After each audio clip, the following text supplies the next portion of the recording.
So, बच्चों, let's read the question. Question says in the figure shown, the two identical balls of mass capital M and radius capital R each are placed in contact with each other on the frictionless horizontal surface. The third ball of mass capital M radius R by 2 is coming down vertically and has a velocity V naught. When it simultaneously hits two balls and itself comes to rest, then each of the two bigger balls will move after collision with a speed equal to. तो इस question को solve करने के लिए हम बनाते हैं सबसे पहले अपना छोटा स्फीयर। इसका रेडियस है r/2 और दो बड़े स्फीयर्स लाइक दिस जिसकी रेडियस है r ईच। तो ये हो गया रेडियस r और ये इसी का दूसरा sphere radius r। Let's say ये ऐसे बनता है।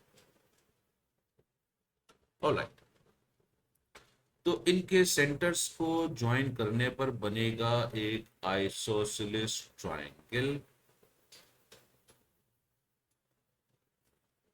और इस आइसोसेलेस ट्रायंगल में ये हो गया साइड 2r, यानी ये आइसोसेलेस ट्रायंगल है तो मैं आइसोसेलेस ट्रायंगल भी अलग बना लेता हूं। This is our isosceles triangle.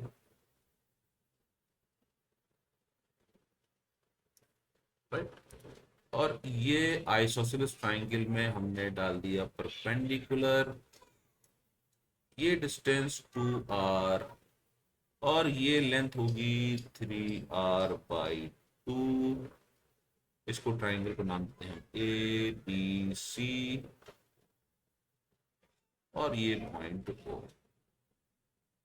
तो AO इज इक्वल टू हो जाएगा r और ये एंगल हम एज्यूम करके चलते हैं, let's say it is theta.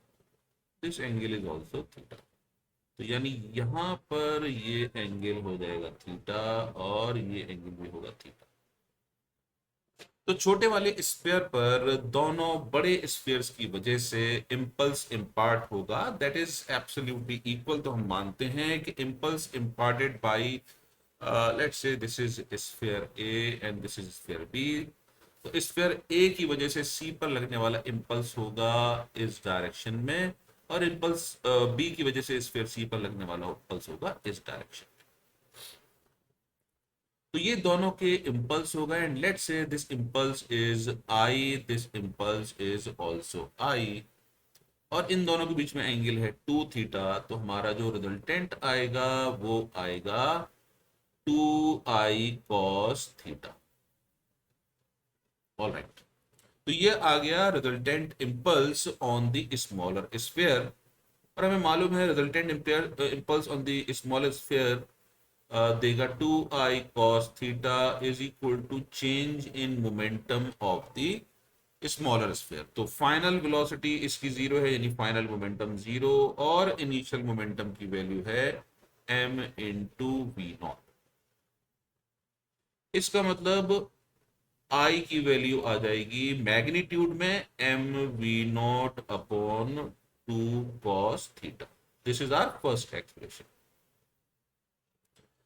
Now coming to the bigger sphere. Bigger sphere में by Newton's third law of motion अगर A ने C पर इंपल्स I इंपार्ट किया है तो C भी A पर इंपल्स I इंपार्ट करेगा, that is in this direction. Let's say it is in this direction.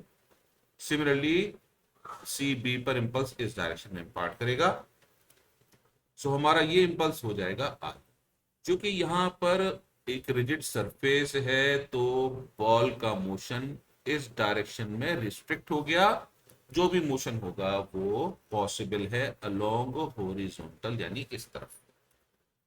तो ये हो गया हमारे इंपल्स का कंपोनेंट। तो अगर ये एंगल थीटा है तो ये एंगल 90 माइनस थीटा है यानी ये एंगल 90 माइनस थीटा हो गया।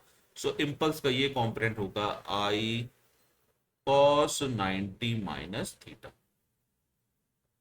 और आई कॉस 90 माइनस थीटा ही इस स्फीयर ए के अंदर मोशन प्रोड्यूस करेगा। So I cos 90 minus theta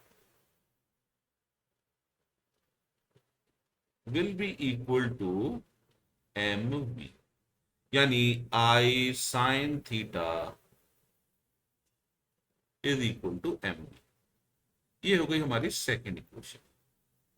तो अब हम इक्वेशन नंबर 1 और 2 का यूज करेंगे, तो हमें मिलेगा I sine theta means M V not upon 2 cos theta into sine theta is equal to M we.